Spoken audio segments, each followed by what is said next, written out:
ٹھنڈ اتنی زیادہ تھی کہ جسم کے آر پار ہو رہی تھی، اور وہ تو ایک پہاڑی علاقہ تھا، وہاں تو حد سے زیادہ سردی تھی۔ میں گاڑی چلاتے ہوئے ادھر ادھر خوبصورت علاقے کا جائزہ بھی لے رہا تھا۔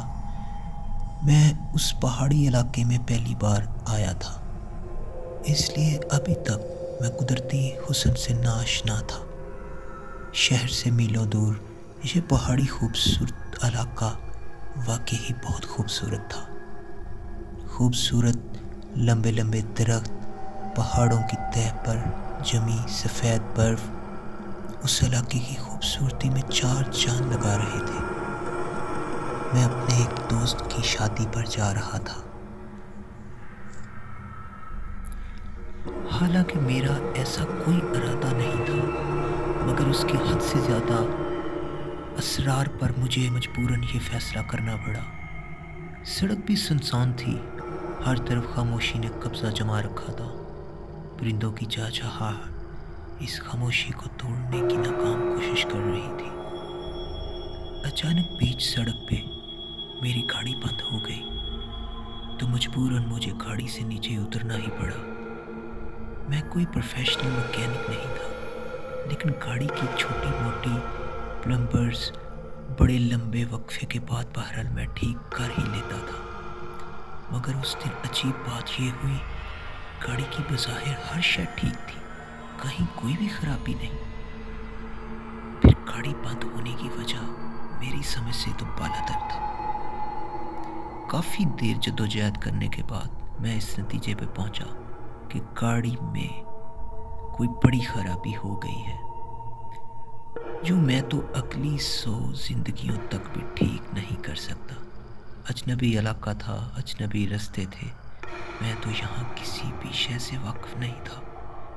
اگر کہیں کوئی موڑ ورکشاپ وغیرہ تھا بھی تو وہ میرے علم میں نہیں تھا۔ ایسے میں میرے پاس صرف ایک ہی آپشن تھا، میں اپنے دوست کو کال کر کے اسے اس سارے مسئلے سے آگاہ کروں۔ لیکن سب سے بڑی عجب بات تو یہ تھی کہ مجھے خود نہیں پتا تھا اس وقت میں کہاں کس جگہ کھڑا، اور اگر دوست نے پوچھ لیا کہ میں کہاں ہوں، کس طرف ہوں، تو میں اسے کم از کم یہ تو نہیں کہہ سکتا تھا کہ میں بیچ سڑک پر لمبے درختوں کے پاس اکیلا کھڑا ہوں، کیونکہ یہ غیر معمولی نشانی نہ تھی۔ ہر طرف ایک جیسے درخت، ایک جیسا پہاڑ تھا۔ ابھی میں اسی کشمکش میں تھا کہ میں نے پیچھے قدموں کی چپ سنی۔ میں نے گردن گھما کر پیچھے دیکھا تو 2 نوجوان لڑکے میری طرف ہی آ رہے تھے۔ مجھے حیرت ہوئی، کیونکہ ابھی تھوڑی دیر پہلے یہاں انسان تو کیا کسی جانور تک کا کوئی وجود نہیں تھا، اور ایسے میں یہ ان دونوں نے آ کر مجھے سلام کیا۔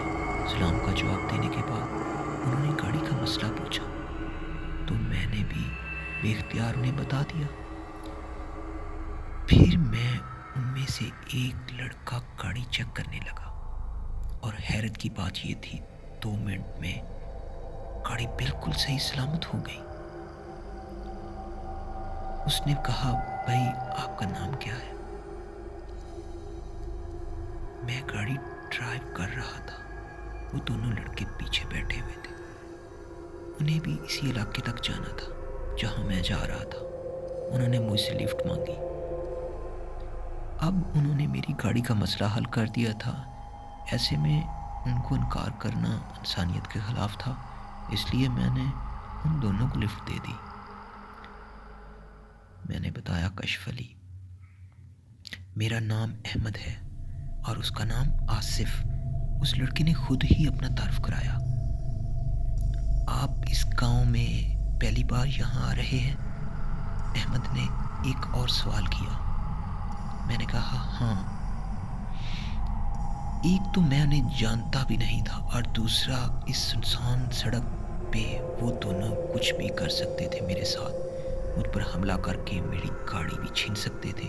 میرے دل میں ایک عجب ڈر بیدار ہو گیا تھا، حالانکہ وہ شکل سے بہت شریف اور پڑھے لکھے لگ رہے تھے۔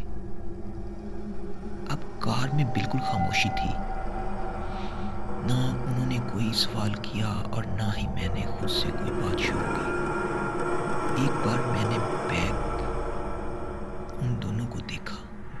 چہرے پر ایک مبہم سی مسکراہٹ تھی جس کا مطلب میں نہیں سمجھ سکا، اور اگر اس وقت میں ان دونوں کو غور سے دیکھتا تو میں سمجھ جاتا کہ وہ دونوں اب گاڑی تقریباً ایک آبادی میں داخل ہو چکی تھی۔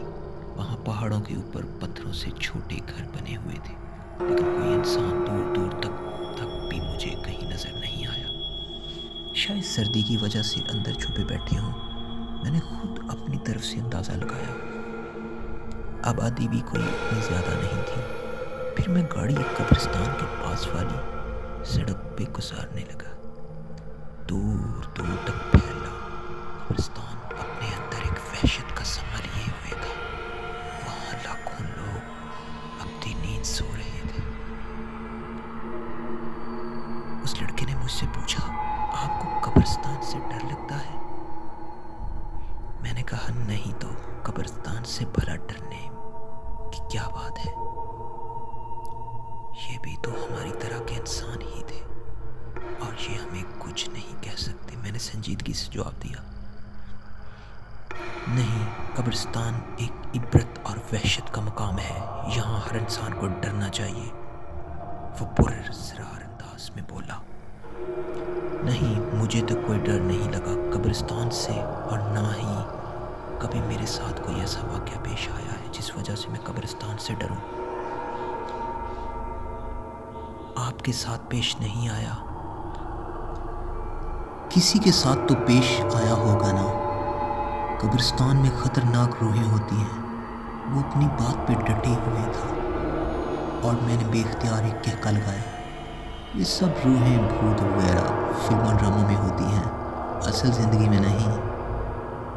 اچھا، آپ کے ساتھ کبھی پیش آیا ہے ایسا کوئی واقعہ؟ میں نے تجسس سے پوچھا۔ میں آپ کو ایک کہانی سناتا ہوں، اس کے بعد آپ پھر کبھی نہیں کہیں گے کہ آپ کو قبرستان سے ڈر نہیں لگتا۔ بس اس وقت اس کی اس بات کا مطلب میں نہیں سمجھ سکا، اور اگر سمجھ جاتا بھی تو یہ آج سے 30 سال پہلے کا واقعہ ہے۔ اسی گاؤں میں 2 دوست تھے، اسد اور فہد۔